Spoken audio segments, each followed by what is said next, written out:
कथा हा तुमच्या माझ्या आपल्या सर्वांच्या आवडीचा विषय. कथा ऐकायला कुणाला नाही आवडत. आपण कथा ऐकतो, ती आपल्या मनावर परिणाम करते. अशाच काही तुमच्या मनावर परिणाम करणाऱ्या कथा आम्ही तुमच्यासाठी घेऊन आलो आहोत.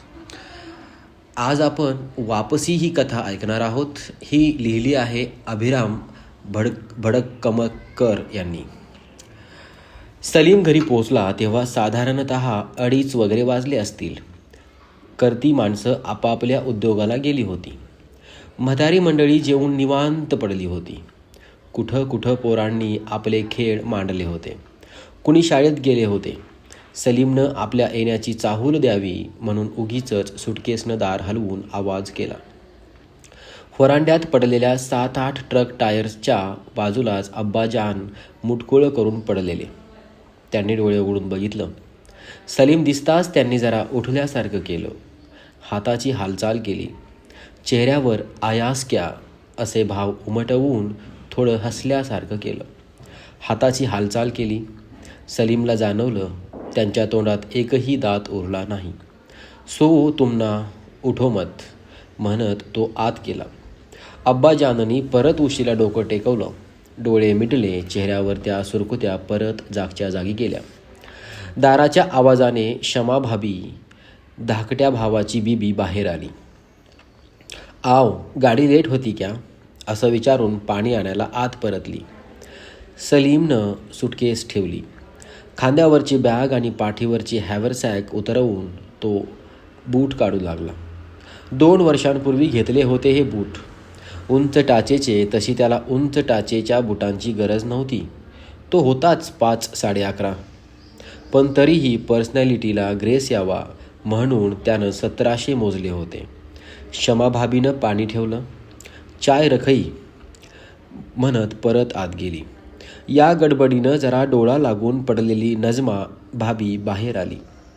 सलीम सुटकेस उघडून टॉवेल काढत होता. तिनं बाहेर येऊन फक्त त्याच्या येण्याची दखल घेतल्यागत केलं. आत गेली. सलीम क्षणभर संकोचला. एक विलक्षण दडपण त्याला जाणवू लागलं. स्वतःच्याच घरात उपरं वाटण्याचा क्षण त्याला काय करावं सुचेच ना. न कळून त्यानं उगीचच 1-2 कपडे बाहेर काढले. पण ते ठेवायचे कुठे? आपल्याला नेमकी कोणती खोली मिळणार की बाहेरच्या सोप्यातच बिस्तरा मांडायचा आहे हे लक्षात न आल्याने तो फक्त इकडे तिकडे बघत राहिला. इतक्यात अम्मी आली आणि त्याची सुटका झाली. सलीम रे म्हणत मायेनं त्याला जवळ घेतलं. कपाळ चुंबलं. हाताची हालचाल करत इडापिडाही काढली. मेरा बेटा मेरा लाल असं काहीसं पुटपुटत त्याला आत यायला सांगितलं आणि ती डब्यातनं बिस्किटं काढायला आत निघून गेली. आता आम्हीही थकली की तिच्या पाठमोऱ्या आकृतीकडे बघताना त्याला जाणवलं. पण तशीच भोळी, तिला परतण्याचीच खुशी. त्याच्या जखमा, त्याचे पराभव तिच्या समजण्यापलीकडचे. आपण का नाही असे साधे 4 चौघांसारखे निपजलो? सलीमनं परत एकदा हा विचार गिळून टाकला. असले विचार आता मनात आणायचे नाहीत असं स्वतःला समजावत पाण्याचं तांब्या भांडं घेऊन तो आत रसोईकडे निघाला. छोटे सईदा भाबी लगबगीनं पुढं सरसावली. डोक्यावरनं घसरणारी ओढणी सावरत तिनं तांब्या भांडं घेतलं. घरातल्या पुरुषांना असली कामं करू द्यायची नसतात. 2च वर्ष झालीत तिच्या लग्नाला. सलीम मुंबईतच असल्यानं फारसा संबंध आला नव्हता. त्याचा सगळ्यात मोठा दीर त्यात मुंबईत राहणारा. फिल्म लाईनमध्ये आता ॲक्टर होणार आहे एवढी माहिती त्याच्याकडे विस्मयानं पाहायला तिला रगड होती. तिनं पटापट चटई अंथरून कपात चहा ओतला. खाली बशी ठेवली. एका ताटलीत बिस्किटं ठेवली. आपल्या परीनं अगत्य दाखवलं. दरम्यान क्षमाभाबीनं जेवण करायला सुरुवात केली. आंघोळी का पाणी रखई, आंघोळ्या करके खाणे को बैठो हो तिने सांगितलं. अम्मी जात्याला टेकून बसली होती. पोराला निरखत होती. रसोई पण किती बदलली होती. गॅस आला होता. भांडी ठेवायला एक बिनदाराचं स्टँड वजा कपाट, कोपऱ्यात फ्रीज. नजमा भाभी रसोईत आली. चपात्या करीस के नाही गे, तिच्या आवाजात करतेपणाचा भाव होता. करतो अब्बी, इने चाय देके, शमा भाभीनं नजमा भाभीचा आब राखत सांगितलं. अभी खाने के टाइम चाय कैको करने का, अभी चाय पी के खाने को होतंय होय. उगीचच ऐकवून ती परत बाहेर गेली. तिचा भोचकपणा कुणालाच आवडला नाही, पण कुणीच तसं दाखवलं नाही. शमा भाभीनं मुकाट कणिक मळायला घेतली. चहा संपवून तो उठला. अम्मीनं लगबगीनं त्याला न्हाणीकडे नेलं. पायखान्याच्या बाहेरच्या बॅरलमध्ये टमरेलात पाणीही भरून दिलं. पूर्वी पायखाना नव्हता, उघड्यावर जावे लागे. अंघोळ उरकता उरकता त्याला जाणवलं बाथरूमच्या टाईल्स भडक रंगाच्या आहेत. हा मधल्या वकारचा चॉईस असणार. पण धाकट्या भावंडांनी मिळून हे सगळं बांधलं हे काय कमी होतं? अक्रम त्याच्या पाठीवरचा. दोघात 8 वर्षांचं अंतर. अक्रम धंदा चांगला करणार हे सगळ्यांनी ओळखलं होतं. अक्रम त्याच्या पाठीवरचा. वकार त्यानंतरचा. शब्बो वकार नंतरची. मग सरफराज. अब्बाजान कधी कधी त्याला ट्रक धुवायला सांगायचे तेव्हा तो तिघा भावांना लाईनीत उभं करून पाण्याचे फवारे मारून अंघोळ घालायचा. बाबू जमालच्या उरुसाच्या वेळी वकार त्याचा हात घट्ट धरून ठेवायचा. टाचा उंच करून बघायचा. सरफराजला ते सरळ खांद्यावरच घ्यायचा. सरफराजबरोबर त्याचं विशेष जमायचं. 12 वर्षांचं अंतर दोघांत. पण दोघं अंबीवर गेलेले. गोरे गुलाबी कुरळे केस, सरळ नाक. वकार अक्रम मात्र अब्बाजानचा रंग घेऊन आलेले. चेहरा मोहराही अब्बाजानसारखाच वेडा वाकडा. सलीमचं ताट चांगलंच सजलं होतं. चतकोर आकाराच्या चपात्यांचा ढीग, भाजी, कांदा, लिंबू, मुळा, लोणचं, पापड, कोशिंबीर आणि मटणाचा मोठा वाडगा. सलीमनं पहिला घास घेतला आणि त्याला घरपण जाणवलं. ही चव, ही जन्नत सोडून आपण मुंबईला का गेलो? हॉटेलमधलं तेच ते वर्षानुवर्षे एकाच चवीचं देह जगवण्यासाठीच करायचं जेवण त्याला आठवलं. सुरुवातीला भूक लागायची. नंतर भूक लागली की नाही कळायचं नाही. पण राईस प्लेट संपली की उठायची सवय लागली. कित्येक वर्षांनी भूक लागल्याचं त्याला जाणवलं आणि मटणाचा तो रस्सा कुठेतरी अंतर्मनापर्यंत भिडत गेला. कसलीशी जाग आणत गेल्यासारखा गेला. निस्ता रस्सा क्या खातई, डल्ले लेवना. शमा भाभीच्या आवाजानं त्याची तंद्री भंगली. त्याला काही बोलण्याची संधी मिळण्याआधीच तिनं त्याच्या मटणाचा वाडगा तुकड्यांनी भरून टाकला. लगेच धाकट्या सईदानं सुद्धा चपात्यांची चळत त्याच्या पानात ठेवली. त्याला चवीनं खाताना बघून शमा भाभीचा जीव सुखावत होता. तशी ती मटण एक्सपर्टच होती. आपल्या मोठ्या दिराला जेवण आवडल्याचं दिसत होतं तिला. अर्थात घरातल्या पुरुषांना आवडेल असं जेवण करून घालणं हे तिचं कामच होतं. तिनं काही उपकारही नव्हते केले. तिलाही कौतुकाची अपेक्षा नव्हतीच. पण जेवताना कळतं की खाणारं माणूस कसं चवीनं खातंय. तिचा नवरा वकार कसा नुसता ओरपत जेवी.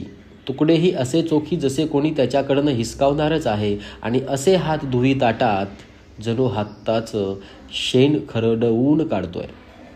सलीमनं ताट स्वच्छ केलं. ताटात हात न धुताच तो उठला.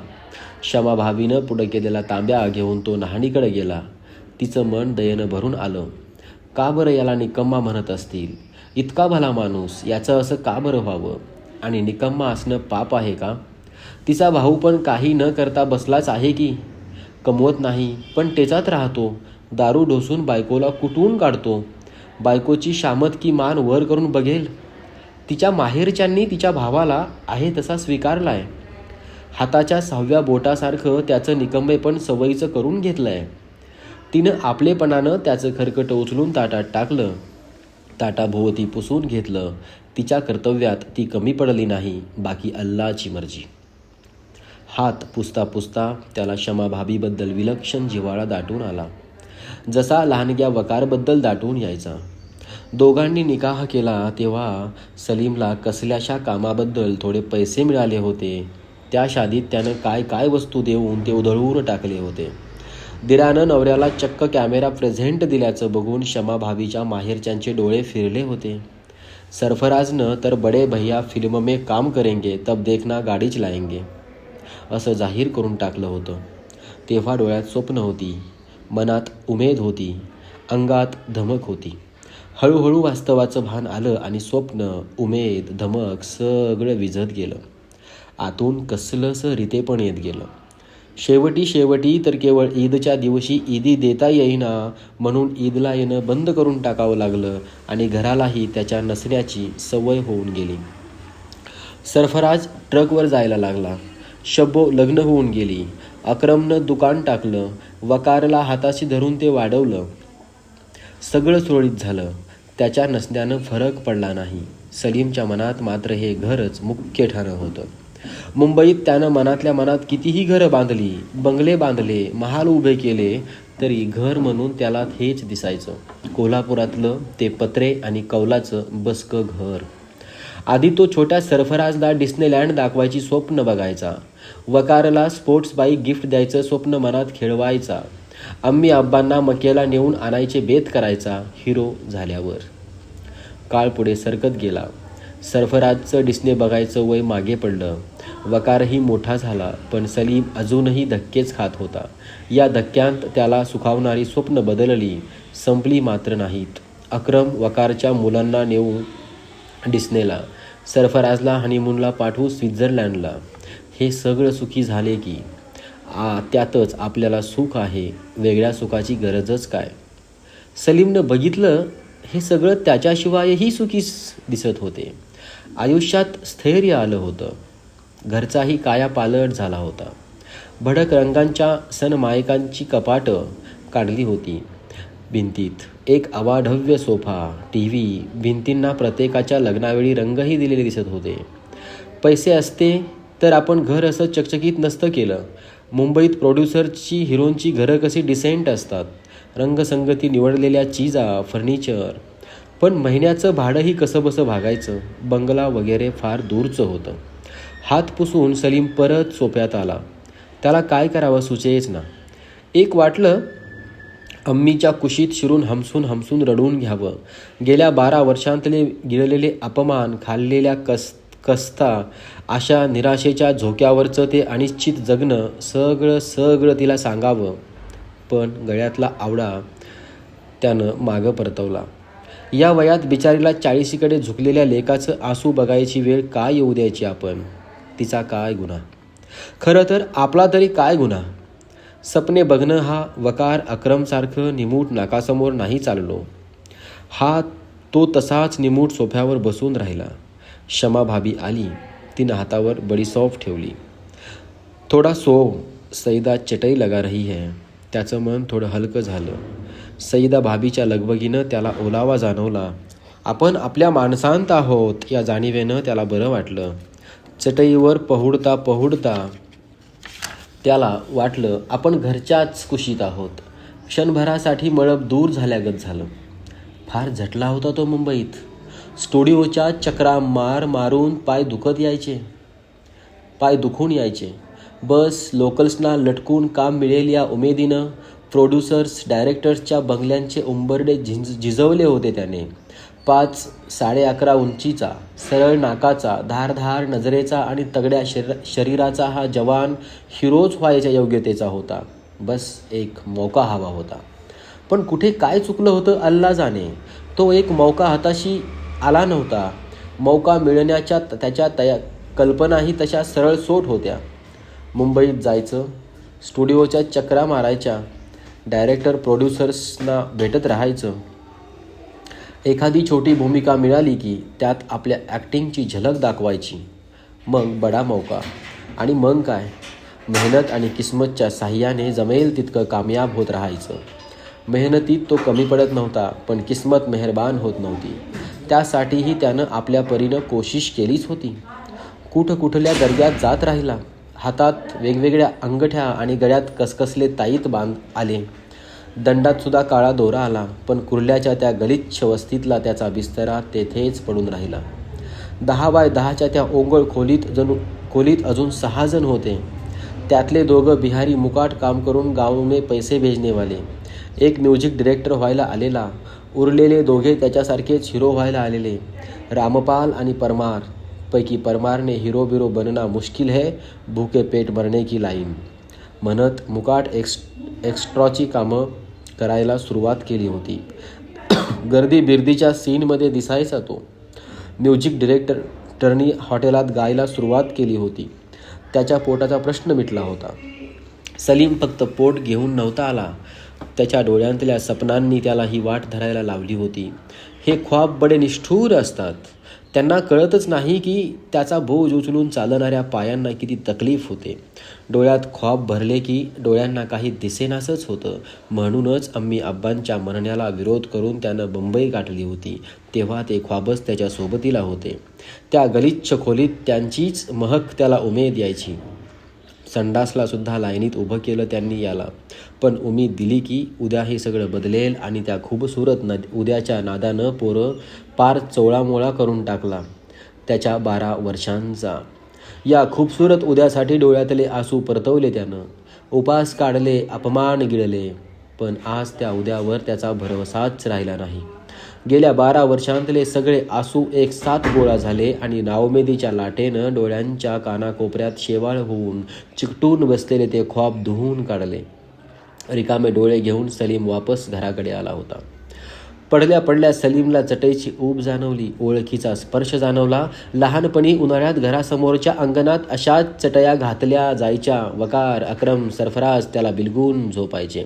वर काळंशार आकाश, त्यातून लुकलुकणाऱ्या चांदण्या, त्यांचा तो सफेद प्रकाश. कधी कधी त्या म्युनिसिपालिटीचे दिवेही फिके होऊन जायचे, इतका प्रकाश. मग पहाटेला थोडीशी थंडी पडायची. मोठ्या रजईत 4 भावंड एकमेकांच्या उभेत घट्ट विलगून झोपायची. त्याला आठवले सरफराजचे मऊ मऊ हात, अक्रमच्या कपाळावरची जुल्फ आणि वकारचं ते वासून झोपणं. वाटायचं आपण चौघे खरं तर एकाच आहोत, एकाच झाडातनं फुटलेल्या 4 फांद्यांसारखे. मग अम्मीचा आरडाओरडा, निस्ते पडई कुछ काम धामा है की नाही रे. अब्बाजांचा आवाज, सोने देऊ नये की फजरा फजर चिलाईतीस सोवो रे. मग अम्मी खोट्या रागानं भांडी आपटू लागायची. सर पे चढके बैठई, मैं नहीं देने वाली. अरे वकार, उठातईस की नाही. तेरा मुर्दा बिठाया भिताड नजीक, उठ. 4 भावंड डोळ्यावर रजई ओढून खुसूखुसू हसत राहायची. सलीमला सगळं आठवून हसू फुटलं. किती छान जिंदगी होती. सगळे एकत्र एक साथ राहायचे, काही कमी नव्हतं. ईदला नवे कपडे मिळायचे, वर्षभर पुरायचे ते. अब्बाजानांनी 4 मुलं, 1 मुलगी, 1 बेबी, असा संसार कसा रेटला असेल. कधी जाणवूनही दिलं नाही की काही कमी पडतंय, की जे होतं त्यात समाधान होतं. किंवा असंही असेल की बाहेरचं जगच बघितलं नसल्याने आहे तेच छान वाटत होतं. काहीही असो, जे होतं ते पाक होतं, छान होतं, आपलं होतं, हक्काचं. सलीमला चटईवर जाणवला हा आपलेपणा, ही हक्काची भावना. हे तर कोणी छिनू नाही शकत आपल्यापासून. आता इथेच राहायचं, नवी जिंदगी सुरू करायची, मधली 12 वर्ष पुसून टाकायची. नको त्या आठवणी, ती याद, ते काहीच नको. आणि या विचारात असतानाच गेल्या 12 वर्षांत अपुरी राहिलेली नींद ढगासारखी आली आणि तिनं त्याला कवेत घेतलं. त्याला जाग आली तेव्हा संध्याकाळ सरत आली असणार. त्यानं दाराकडे बघितलं. 4 डोळे लुकलुकत होते. त्याला वाटलं छोटा सरफराजच वकारच्या खांद्यावर आहे. सुस्तावलेले डोळे चोळत त्यानं बघितलं. अक्रमची मुलं लांबूनच त्याच्याकडे बघत होती, भेदरलेली, पण तरी कुतूहलानं. त्यानं हात पसरले तशी दोघं पळूनच गेली. त्याला खूप मजा वाटली. अचानक माया दाटून आल्यागत झालं. ही खरी जिंदगी आणि आपण जिंदगी शोधत बसलो पब्लिकच्या कौतुकात, चाहत्यांच्या भारावलेल्या डोळ्यातनं फोटोच्या फ्लॅशेसमध्ये. आपण भरकटलो होतो अशी मनोमन कबुली देतो उठला, चटई गोळा करू लागला. तशी वाटच बघत असलेली क्षमाभाबी पुढे झाली. रहन देव, मैं उठाती हूँ, 4 खई, म्हणत तिनं चटईचं एक टोक उचललं सुद्धा. संध्याकाळी तो जरा बाहेर पडला. मोहल्लासुद्धा किती बदलला होता. छोट्या छोट्या बसक्या घरांबरोबर आता 1-1 मजली घरंसुद्धा दिसू लागली होती. नाग्याचं किरणमालाचं दुकान तेच होतं, पण थोडं चकचकीत आणि नेटकं दिसत होतं. नाग्यासुद्धा बदलला होता. वय वाढल्याचं दिसत होतं, मात्र कानातले केस तसेच होते. पुढचं घर इनामदारांचं. ते पूर्वीही अख्ख्या मोहल्ल्यात वेगळं वाटायचं. सलीमच्या माहितीतला पहिला श्रीमंत माणूस, कारण गाडी होती त्याची. फिल्म लाईनीत इनामदारांना कुणी श्रीमंत म्हटलं नसतं. तिथे साधे डान्सरसुद्धा इनामदारांपेक्षा भरपूर कमावतात. मग शेख, मुजावर, सत्तारची घरं. काही ओळखीचे, काही नवे चेहरे घरामधनं दिसत होते. त्यापुढचं घर. सलीम क्षणभर थबकला. त्याची नजर अभावितपणे खिडकीकडे गेली. सबीना असेल. छे, ती शादी होऊन केव्हाच मिरजेला निघून गेली होती. मुंबईला गेलो नसतो तर आपली झाली असती तिच्याशी शादी. नाग्याच्या दुकानापुढे आपण उभे राहायचे तेव्हा उगाच तिथे यायची. डोक्यावरची ओढणी सरकवण्याचा चाळा करत तिरप्या डोळ्यांनी बघायची. मोठ्या आवाजात नाग्याशी बोलायची. खोटं हसायची. साध्या साध्या गोष्टीवरून लाजायची. आणि आपलं या सगळ्यांकडे लक्ष आहे की नाही हे बघायची. त्याला आठवलं, शादी ठरली तेव्हा सलीम घरी आला होता. शाद्या में आने का, मुंबई में बैठने का नहीं म्हणत तिनं पत्रिका दिली होती. का कोण जाणे, पण सलीमला ते उसनं अवसान वाटलं होतं. सलीम शादीला गेला नाही. अम्मी कौतुकाने सांगत होती, ससुराल गई तब लई रडी गे बाई सबीना, लई रडी. सलीमला माहीत होतं त्यातले काही आसू तिनं त्याच्यासाठी ढाळले होते. तो स्वतःला सांगत राहिला की सबीनाला वाटत होतं ते आकर्षण होतं, मोहब्बत नाही. आणि इंडस्ट्रीत राहून मोहब्बत नावाच्या गोष्टीवर त्याचा भरोसाच राहिला नव्हता. चालता चालता सलीम थबकला. अंधारलं होतं आणि अजान सुरू झाली होती. गफूर चाचांचा थरथरता आवाज त्याचं काळीज कापत गेला. आत जाव, नमाज पडावा असा विचार त्याच्या मनात आला. पूर्वी तो एक टाईमची नमाज चुकवत नसे, मुंबईत सुद्धा. पुढे पुढे जमेनासं झालं. नंतर सच्च्या प्रयत्नांच्या पाठी उभं राहणार नसेल तर उपयोग काय त्या खुदाचा, असे प्रश्न पडत आणि त्याचं पाऊल आडे. त्यानं हातानं खिसा चाचपला. रुमाल सापडल्यावर तो मस्जिदीकडे वळला. कदाचित गफूर चाचांच्या त्या आवाजाकडे तो ओढला गेला म्हणूनही असेल, पण वजू करून तो अगदी मागल्या रांगेत उभा राहिला. चाचा तसेच होते. मशिदी इतकेच जुने, तितकेच पाक, थोडे अधिक थकलेले, पण डोळ्यातला मायेचा ओलावा तसाच. त्यानं गुडघे टेकले. शरण आल्यागत. कुणाला शरण जात होता तो? परिस्थितीला, बदकिस्मतीला, की परवरदिगारच्या अफाट शक्तीला? गफूर चाचा सांगायचे, अल्लाह सबसे बडा है, या आसमानापेक्षा बडा. सलीमनं अल्लाच्या मर्जीविरुद्धची वाट पकडली होती म्हणून त्याच्या वाट्याला ही फरफट आली का असेलही. पण या क्षणी काही विचार करण्यापेक्षा शरणागत होऊन गुडघे टेकणंच त्यानं पसंत केलं. आता त्याला कशाशीही लढायचं नव्हतं. निमूट जगायचं होतं शांतपणे. नमाज संपली तसा तो गफूर चाचांजवळ गेला. त्यांनी आपलेपणानं सलीमला जवळ घेत विचारलं, कव आयास रे? आज. आणि तो वळला. दारापर्यंत गेला पण त्याचे पाय अडले. त्याला वाटलं परत जावं, खूप लहान व्हावं, अगदी 15 वर्षांचं, सैतानाला घाबरण्याच्या वयाचं. अल्लाह जहन्नुममध्ये पाठवून चटके देईल त्याची भीती वाटावी इतकं लहान व्हावं. गफूर चाचांना घट्ट विलगावं, त्यांच्या मांडीवर डोकं ठेवून पहुडावं आणि त्यांना विचारावं, अल्लाह ताला सगळं जाणतो ना, त्याला सगळं ठाऊक असतं ना, मग अशा वांज वाटेवर का नेऊन सोडलं त्यानं मला, जिच्या टोकाला कसली मंजिलच नव्हती? त्या वाटेवर का फरफटवलं त्यानं मला? ईदच्या दिवशी ज्या बकऱ्यांचा बळी जाणार असतो त्यालासुद्धा आदल्या रात्री डोळ्यासमोर सुरे फिरताना दिसतात ना गफूर चाचा? मग मलाच माझी कत्तल करणारे सुरे का नाही दाखवले त्याने? अल्लाह तालाच्या सगळ्या लेकरांवर सारखीच मोहब्बत करतो ना, मग हेच लेकरू त्याच्या नजरेतनं कसं सुटलं? गफूर चाचा का सुटलं? पण तो तसाच थांबला.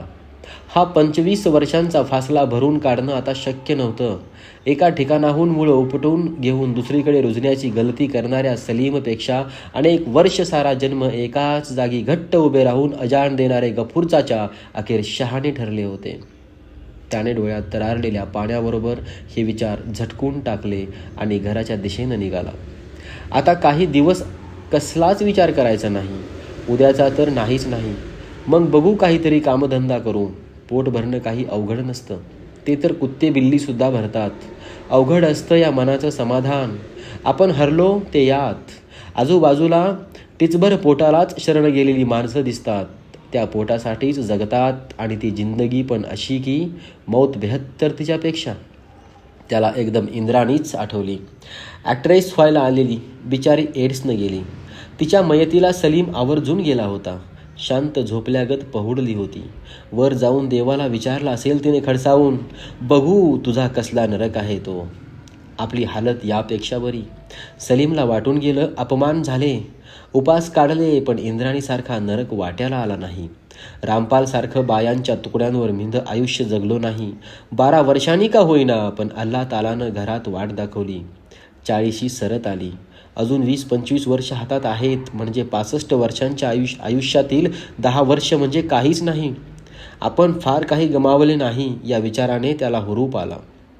त्याची चाल बदलली. तो मनाशीच गुणगुणूही लागला आणि एक समाधान आहेच की आपण कोशिश केली, कामयाबी अल्लाच्या हातात, पण उडी तर घेतली.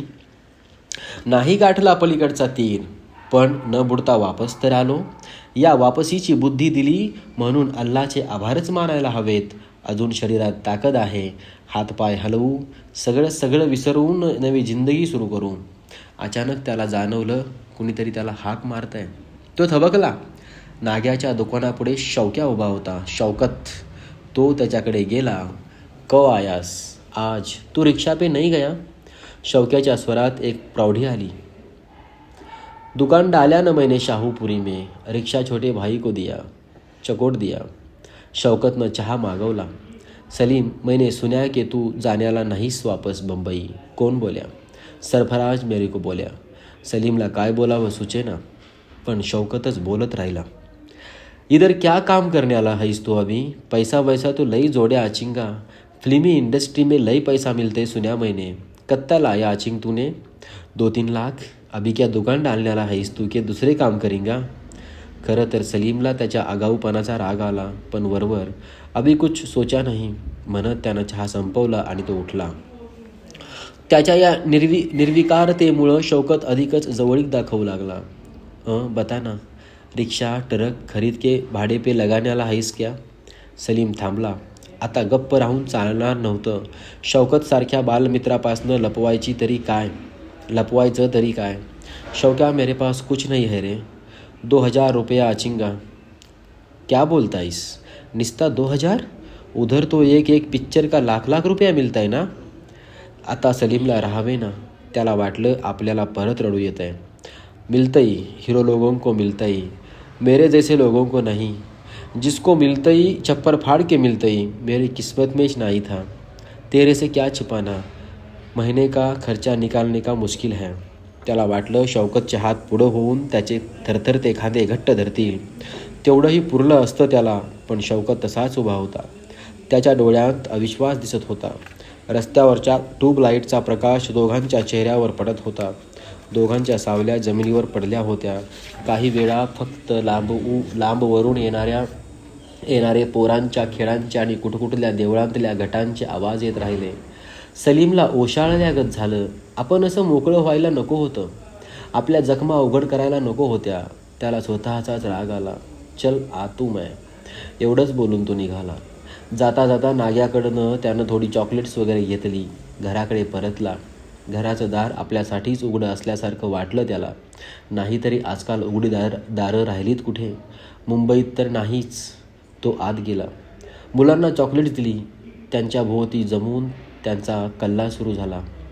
तो त्यांच्यात रमून जाणार इतक्यात त्याला जाणवलं शब्बो मागे उभी आहे ठेंगणी. सावळी शब्बो, धाकटी, आता कशी करत्या बाईसारखी दिसते. चांगल्या घरात पडली. नवऱ्याचे 6 ट्रक्स आहेत. त्याच्या डोळ्यात माया दाटून आली. शब्बो म्हणत तो वळला. तिनं खसकन 1-2 पोरांना खेचलं. जाओ नाहटो, निस्ता कालवा करते बैठतई. आगे काय को मारतीयास, खेलते बैठई खेलन देते उन्हे. शब्बोचा करता चेहरा करडा झाला. आवाज चढवत तिने रट्टे हाणून पोरांना पळवलं. सलीमला काय करावं सुचेना. तो चुळबुळत उभा राहिला. त्याला वाटलं आता ती विचारपूस करेल. इनो पूछ रहे थे की कौ बनल्याला है सलीम हीरो. तिच्या आवाजातली तुच्छता त्याला सपकन जाणवली. तुम तो लय आवाज चढ़ा के बोले थे, ट्रक चलाने के कामा मेरे को करने की नहीं, क्या हुआ. तिच्या नजरेत शेवटी आपल्या कर्तृत्ववान नवऱ्याचंच खरं ठरलं याचा आनंद दिसत होता. हाउस फिटी अचिंगी हीरो बनने की, तो बोलो ट्रक पे लगा लगा देंगे इनो इनो म्हणत ती वळली सुद्धा. सलीम तसाच उभा राहिला. मघापासून गोळा करत आणलेला आत्मविश्वास झिरपून जातोय की काय असं वाटू लागलं. पण शब्बोची जीभ अशी काटेरीच आहे सुरुवातीपासूनच, असं बजावत तो बूट काढू लागला. हाकलून दिल्यावरही परत परत येणाऱ्या डासासारखी एक विचित्र भीतीसारखी कसलीशी भावना त्याच्या डोक्यात गुणगुणू लागली. दुपारी जेवण पोटाच्या वर झाल्याचं निमित्त करून तो हलकसं जेवला. सरफराज, वकार अजून यायचे होते. त्यांची वाट बघत तो बिछाण्यावर पडून राहिला. त्याला आठवलं, महालक्ष्मीनं तो पहिल्यांदा मुंबईला गेला तेव्हा डब्यातलं एक छोटं 2 वर्षांचं बाळ त्याच्याकडे बघून हसत होतं. आईला घट्ट बिलगत होतं. आता 12-13 वर्षांचं असेल ते. पहिल्यांदा स्टुडिओच्या नटराज स्टुडिओच्या दारात त्याला प्राणसाप दिसले होते. अभिनयातला त्याचा आदर्श त्याला तो उगाचच शुभशकून वाटला होता. स्टुडिओत कसलीशी पूजा होती, त्याचा तो पेढा मिळाला होता. मागं सारलेली 10-12 वर्ष एक अख्खं तप त्याच्या डोळ्यासमोर सरकू लागलं. सिनेमासारखं आठवणींच्या पडद्यावर अनेक चेहरे तरळू लागले.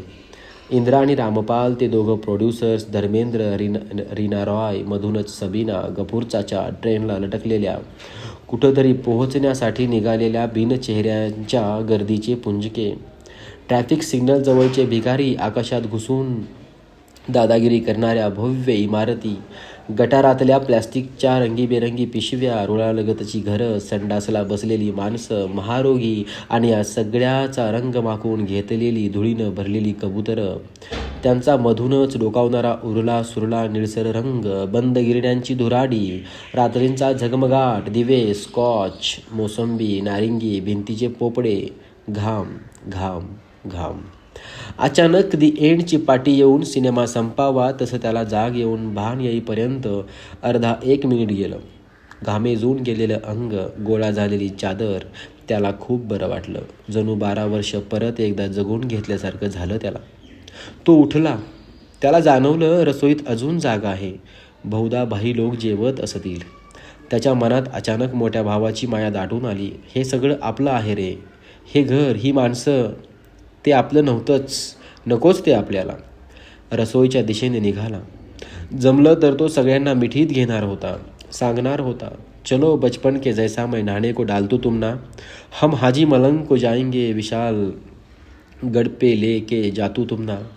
आईस्क्रीम खाएंगे 40-40 पैसे का. जमलं तर रडणारही होता त्यांच्या गळ्यात पडून. लहानपणी मी पुसले तुमचे आंसू, अब तुम बनो मेरे बड़े भैया, मेरे को गोद में सुलाओ तुम ना सरफराज, मेरे बालों में हाथ फिराओ, मैं बहुत बहुत थक्या हूँ, पाँव हाथ दुखते मेरे.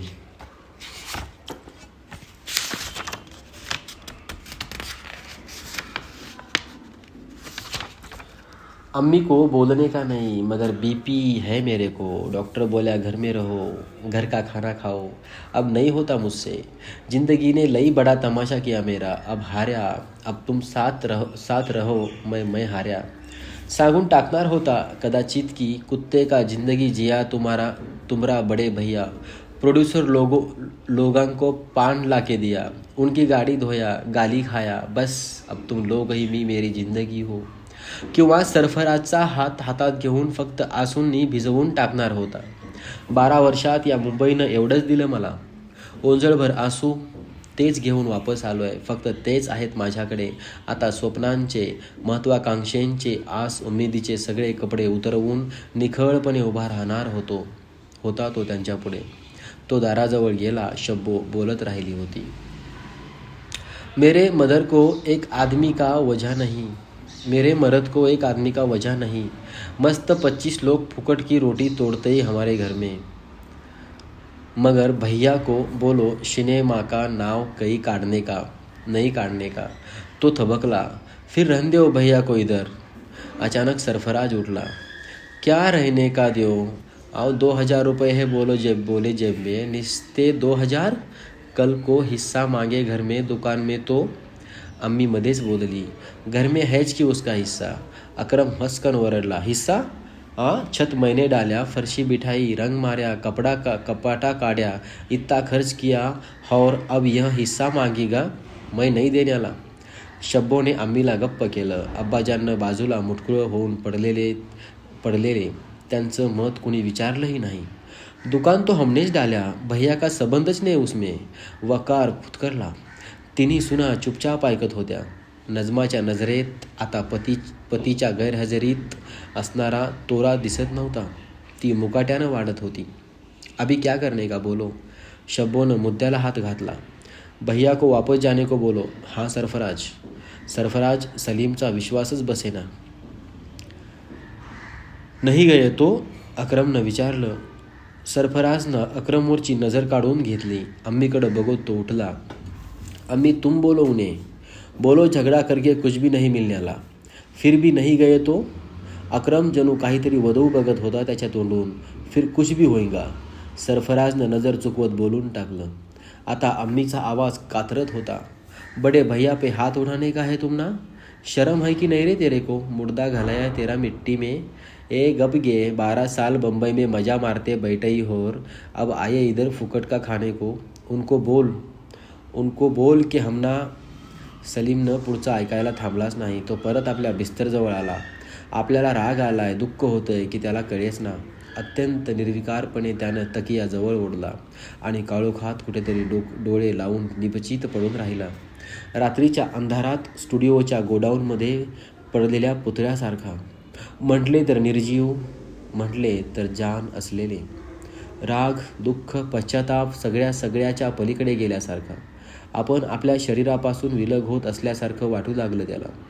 जणू सर्वत्र काळोख आहे आणि आपण उंचावरून आपल्याच काळोखाच्या तळाशी पहुडलेल्या शरीराला निहाळतोय अलिप्तपणे.